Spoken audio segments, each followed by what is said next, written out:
Assalamualaikum Ibu Sulis.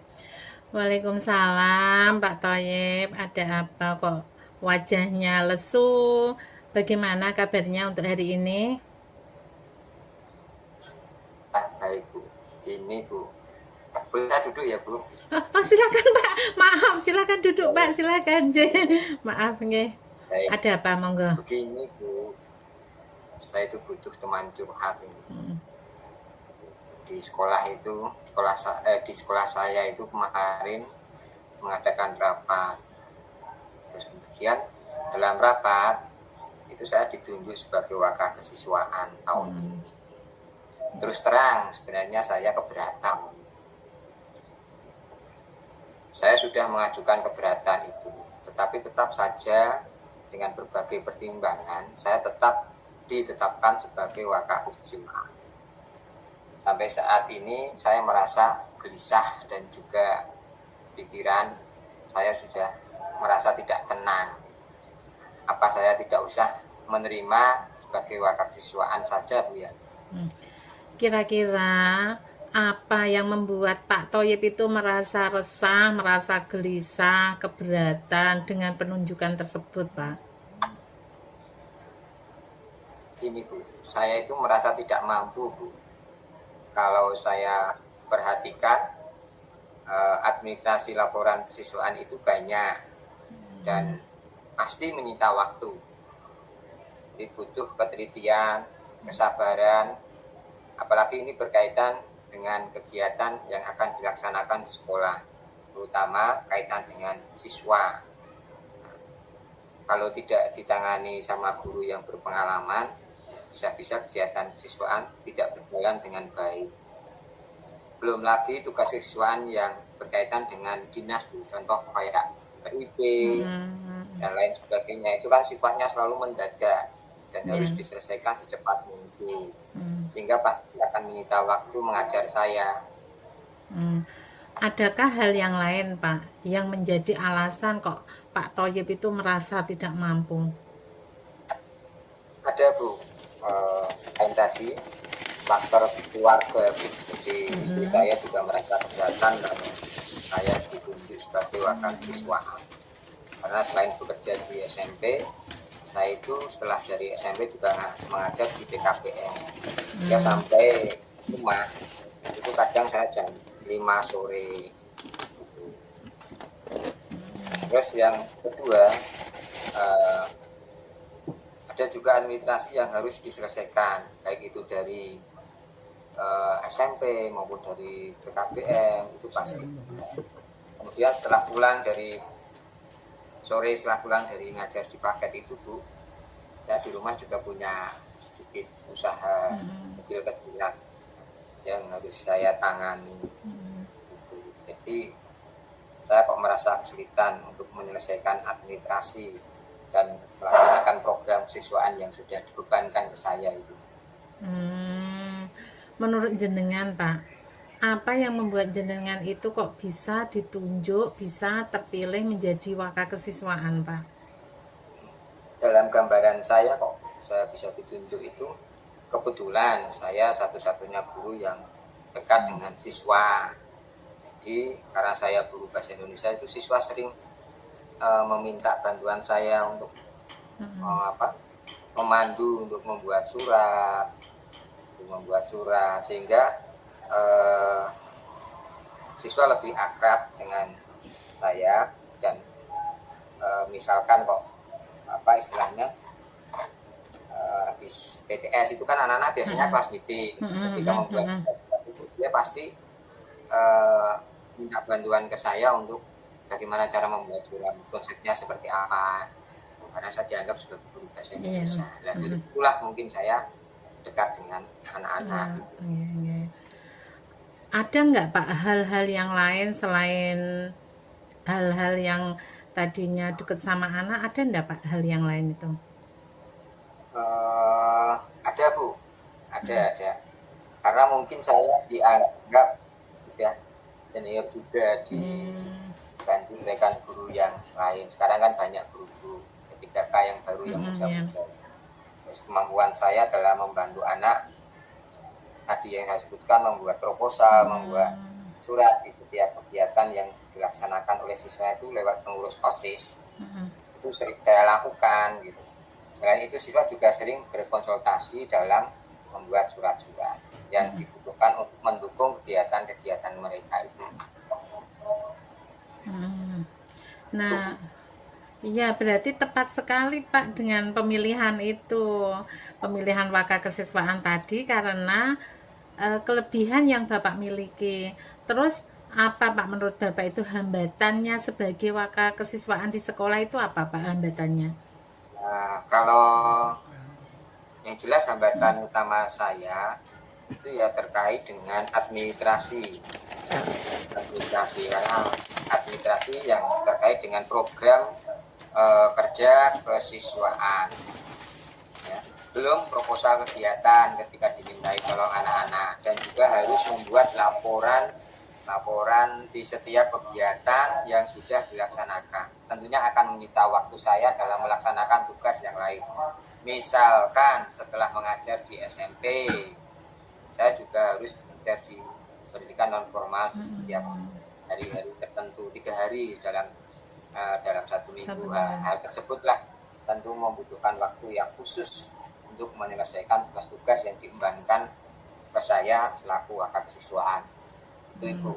Oh, kapan waktu yang memungkinkan Bapak itu untuk mengerjakan administrasi yang terkait dengan waka kesiswaan selain waktu di malam hari Pak? Wah, ini Hmm. agak sedikit berat Ibu. Ya sangat sulit Bu. Ketika pulang kerja dari SMP terus dilanjutkan mengajar di PKBM, kemudian saya harus menghandle kegiatan di rumah terkait usaha yang dijalankan keluarga. Kemudian, nah jadi ketika sudah sampai rumah itu kadang anak juga ya minta bantuan kaitannya dengan BPR yang diberikan Bapak Ibu guru di sekolah. Nah, saya kan posisinya sekarang kelas 5 SD. Jadi sangat sulit mengurus waktu Ibu. Ya Ya. mungkin waktu yang senggang yang saya saat jam kosong pelajaran itu, waktu lain itu, waktu yang senggang itu saya tiap hari itu ngajar tidak full. Jadi pasti akan ada 2 jam, kadang 3 jam itu saya tidak mengajar. Karena setiap hari saya ada jam kosong, biasanya waktu senggang itu saya gunakan untuk ngobrol-ngobrol, untuk Iya, iya, refreshing iya, untuk bincang-bincang. teman-teman guru. Nah, mungkin dari waktu itu yang hanya saya gunakan untuk berbincang-bincang dengan teman-teman, bisa saya gunakan untuk mengerjakan administrasi terkait dengan tugas standar saya selaku wakil kesiswaan. Mungkin ya Bu, mungkin ya. Iya, iya, iya, iya, iya. Nah, tadi sudah ketemu kan Bapak waktunya di waktu kosong, waktu senggang yang bisa digunakan untuk berbincang-bincang dengan teman, untuk menyelesaikan, mengerjakan administrasi. Adakah hal yang memberatkan Bapak menjadi wakil kesiswaan? Ya, tadi saya katakan Bu, yang paling berat itu sebenarnya administrasinya. Saya belum paham sama sekali tentang administrasi terkait tugas tambahan wakil kesiswaan. Kalau saya perhatikan administrasi wakil kesiswaan itu juga rumit. Belum lagi bagian administrasi wakil kesiswaan yang dari dinas seperti PIP tadi. Bayang dulu wakil kesiswaan PIP silakan untuk diusulkan PIP, nanti siap segera dikumpulkan. Nah itu seperti itu, sehingga administrasi yang orangnya yang megang itu harus siap setiap saat gitu. Nah, kira-kira Pak, untuk menyelesaikan administrasi yang kadang segera, siapa yang dapat dimintai tolong Pak agar membantu masalah itu Pak, kira-kira? Ada tidak Ya, Pak? rekan sejawat yang merupakan mantan wakil kesiswaan dalam rapat tadi dia juga menyampaikan bahwa dia sudah membantu saya sampai saya betul-betul mampu Selain itu pembina OSIS juga siap membantu saya, karena pembina OSISnya tidak ganti, masih tetap pembina OSIS yang tahun lalu. Maka beliau juga sedikit paham dan dia siap membantu menyelesaikan administrasi terkait dengan tugas tambahan saya selaku wakil siswa. Itu. Berarti senang ya Pak ya, temannya mendukung. Langkah apa yang harus dilakukan Pak Thoyib sekarang? Untuk langkah-langkah yang saya lakukan ya, saya harus bisa meminis waktu saya. Ketika jam-jam kosong saya akan manfaatkan untuk membuat administrasi tentang program kerja kesiswaan, kemudian hal-hal lain terkait dengan kegiatan yang diselenggarakan oleh OSIS. Itu langkah saya seperti itu Bu. Dan nanti kalau bingung ya saya akan tanya dengan teman-teman yang sudah berpengalaman tentang program kesiswaan dan pembina OSISnya. Nah, sekarang kesimpulan apa Pak coaching kita hari ini Pak? Apa yang bisa Bapak simpulkan? Yang bisa saya simpulkan, ternyata sebenarnya saya juga masalah bisa memecahkan masalah berdasarkan pertanyaan-pertanyaan yang disampaikan ke saya. Jadi inti dari pertanyaan tadi saya bisa menyimpulkan bahwa untuk menyelesaikan tugas-tugas tambahan yang diberikan pada saya harus berusaha untuk mengatur waktu di jam-jam yang kosong pada saat jam pelajaran, itu memanfaatkannya untuk mengurus atau membuat segala administrasi tentang kesiswaan.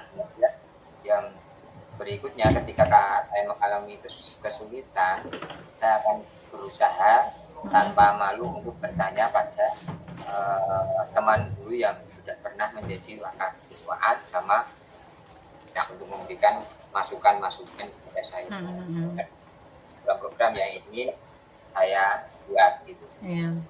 Nah, sekarang Bapak sudah mendapatkan solusinya ya Pak. Tadinya masih keberatan, masih bingung, masih cemas untuk mendapatkan tugas tambahan sebagai wakil kesiswaan. Sekarang Bapak sudah bisa menerima tugas tersebut karena banyak kelebihan-kelebihan yang Bapak miliki. Saya tunggu ceritanya ya Bapak setelah 1 bulan menjalankan tugasnya ya, nanti ya kita kembali bisa bercerita apa hasilnya nanti, apa masih keberatan, apa sudah plong mendapatkan solusi-solusinya ya Bapak. Siap Ibu, terima kasih sudah mau mendengarkan keluh kesah saya dengan tugas tambahan saya yang agak sedikit membuat saya bingung dan takut dan khawatir kalau tidak bisa menjalankan. Tapi sekarang alhamdulillah saya sudah bisa tenang, sudah bisa ada gambaran bagaimana cara nanti mengatasi tugas tambahan kepada saya. Cara mengatur waktu tadi Bu, untuk mengisi jam-jam kosong untuk dimanfaatkan sebaik mungkin. Bu, terima kasih Bu. Mohon maaf. Iya, sama-sama Bapak. Semoga sukses menjadi wakil kesiswaan ya Pak. Amin, mohon doanya Ibu. Iya. Terima kasih Bu. Iya. Kita kembali ke ruangan saya.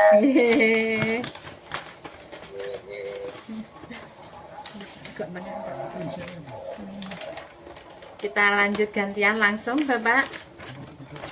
Saya setting tengah, saya tengah. Ibu.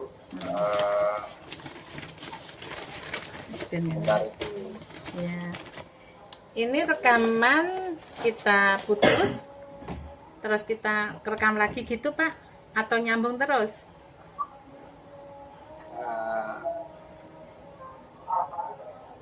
Kita ini saya buat Bu. Bentar. Yang injenak biar nyambung terus aja. Oke. Terus ini saya juga buat rekaman yang per apa? Per kucing. Per kucing. Oke. Terus ini kita akan rekam lagi Bu. Ya. Nanti kita mulai. Saya siap. Ya.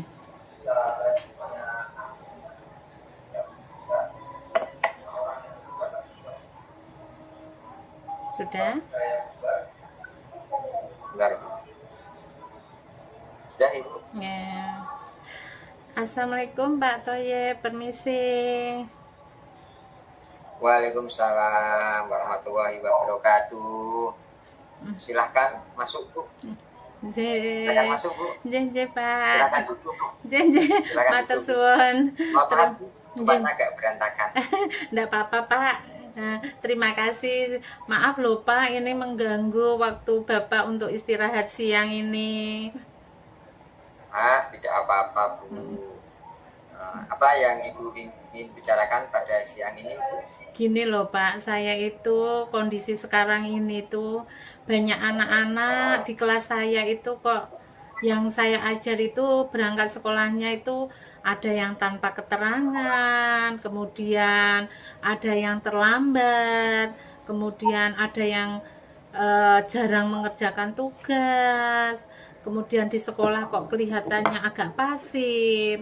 Terus iseng-iseng itu saya tanya per kelas Pak, saya tanya siapa yang tadi malam belajar, hanya 1-2 orang yang tunjuk jari. Sedangkan ketika saya bertanya, ayo siapa yang tadi malam itu bermain HP, hampir 100% tunjuk jari. Seperti itu Pak yang ingin saya obrolkan Bapak pada siang ini itu. Oh, begitu ya, Bu. Jadi murid-murid enggan belajar karena terkendala bermain HP. Selain itu, ada lagi, Bu? Iya Pak, karena saya itu ingin sekali murid-murid yang saya ajar, kelas yang saya ajar itu bisa aktif, bisa termotivasi belajarnya. Ya meskipun sekarang itu kan tidak mungkin ya Pak anak itu lepas dari HP, meskipun dia masih bisa megang HP, tapi motivasi belajarnya itu saya mengharapkan itu ya masih tetap bisa semangat gitu loh Pak. Jadi biarpun memegang HP tapi motivasi belajar itu nggak hilang gitu. Oke, Bu, supaya murid Ibu tetap belajar. Jadi supaya murid Ibu tetap belajar, meskipun murid masih diperbolehkan memegang HP, gimana, Bu?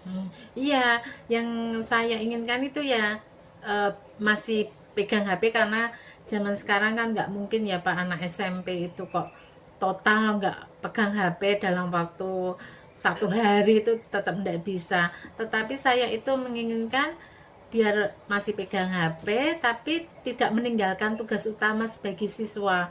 Tugasnya ya tetap membuat catatan, kemudian kehadirannya itu juga tidak bolong-bolong, kemudian pembelajarannya itu tetap bisa lancar itu loh Pak maksud saya.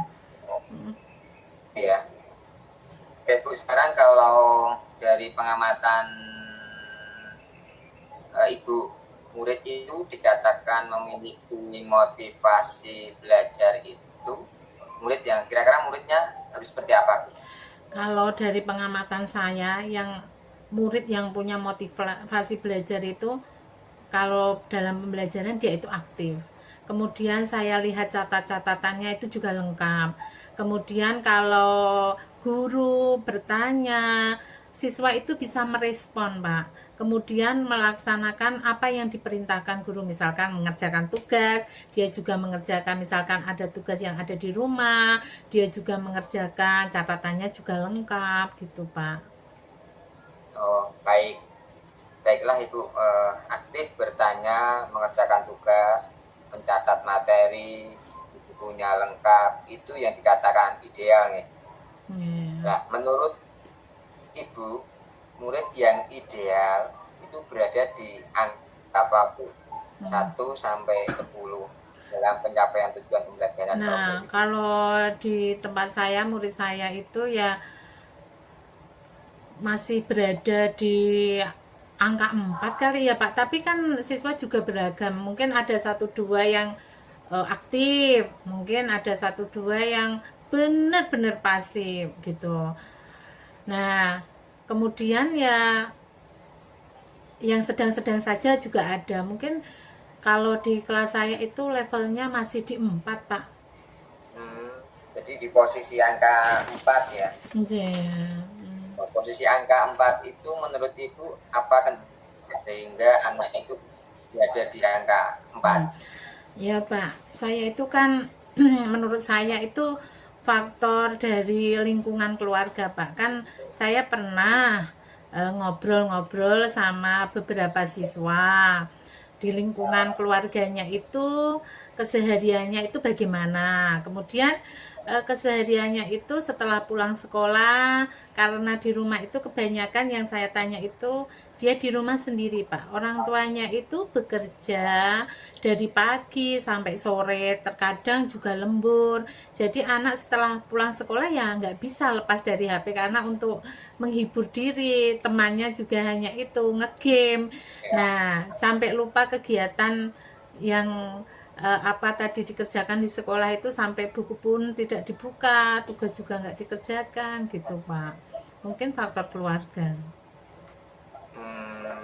Banyak juga Bu ya tantangannya. Oke Bu, kalau di, di angka 10 agak susah ya Bu ya. Jadi, kalau semua murid harus di angka 10, kalau Ibu ingin murid-muridnya berada di level kalau begitu Ibu itu murid-muridnya ada inginnya di level berapa Bu? Kalau saya sih enggak muluk ya Pak. Kalau level 10 itu emang target ya. Sulit Pak. Kalau saya sih saya mengharapkan yang standar saja. Anak saya mengharapkan itu ya setidaknya berada di level 7 Pak. Itu sudah baik gitu. Ya. Di level 7 nggih. Enggak Menurut Pak. Ibu nggih sudah Sudah baik. ya.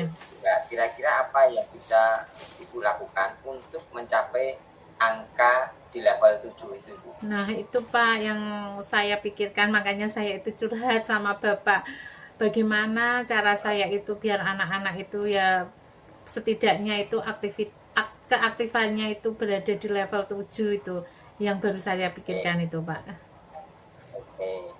Kalau dari pengamatan Ibu, rencananya murid Ibu ingin diperlakukan seperti apa saat belajar supaya motivasi belajarnya aktif, mencatatnya juga aktif, mengerjakan tugasnya juga aktif menurut pengamatan Ibu?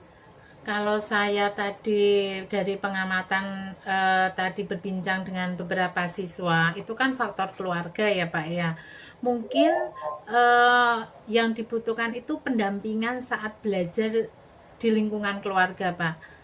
Mungkin bisa didampingi ibunya, didampingi bapaknya, mungkin juga kakaknya atau saudaranya yang lain. Yang jelas itu anak butuh pendamping saat belajar itu Pak. Perlu guru pendamping di rumah ya. Ya. Terus kemungkinan apa yang dapat Ibu lakukan dalam waktu dekat ini? Menurut Ibu mana yang dulu? Kalau menurut saya itu saya ingin langkah yang pertama itu saya ingin berkoordinasi dulu dengan orang tua siswa yang berkaitan dengan pendampingan belajar saat anak di rumah, Pak. Itu ya. Ya. Kapan hal itu bisa dilakukan Bu? Akan saya segera lakukan Pak. Mungkin waktu-waktu dekat ini, minggu depan saya akan berkoordinasi dengan wali siswa agar di rumah itu mendapatkan pendampingan untuk putra putrinya dalam belajar, karena anak usia SMP itu belum bisa Pak kita lepas untuk belajar sendiri, menata buku sendiri tanpa pendampingan orang tua, diingatkan ada tugas tidak, kemudian apa yang harus dipersiapkan. Anak-anak SMP itu saya rasa masih perlu pendampingan khusus dari keluarga itu Pak. Oke. Baik Ibu, semoga obrolan kali ini bisa bermanfaat. Saya tunggu minggu depan, saya ingin mendengar cerita Ibu setelah berkoordinasi dengan wali siswa ya. Iya Pak, terima kasih Pak. Terima kasih banyak, dari obrolan ini saya mendapatkan pencerahan, saya mendapatkan kesimpulan yang tadinya awalnya saya itu harus berbuat apa, bagaimana cara si anak itu bisa aktif kembali. murid saya yang cenderung pasif lebih aktif dan lebih banyak eh, bermain HP yang tadinya. Setelah saya berkoordinasi dengan Bapak, semoga ini yang akan menyelesaikan masalah yang saya hadapi, Bapak. Bapak, terima kasih banyak, Pak. Maaf sudah banyak mengganggu waktu Bapak istirahat yang seharusnya digunakan untuk istirahat, untuk makan siang saya ganggu. Saya mohon maaf ya, Bapak. Sekali Bapak Bu, saya malah justru senang kita bisa ya. saling berbagi. Semoga anak-anak kita kedepannya bisa mengurangi dalam bermain HP, lebih mengutamakan tugas sebagai anak sekolah ya Bapak. Sekali lagi saya ucapkan terima kasih Pak. Maaf sudah mengganggu. Sama-sama Bu, sama-sama. Terima Saya kasih. permisi dulu ya Pak. Ya, ya Bu. Assalamualaikum Nah, Bapak.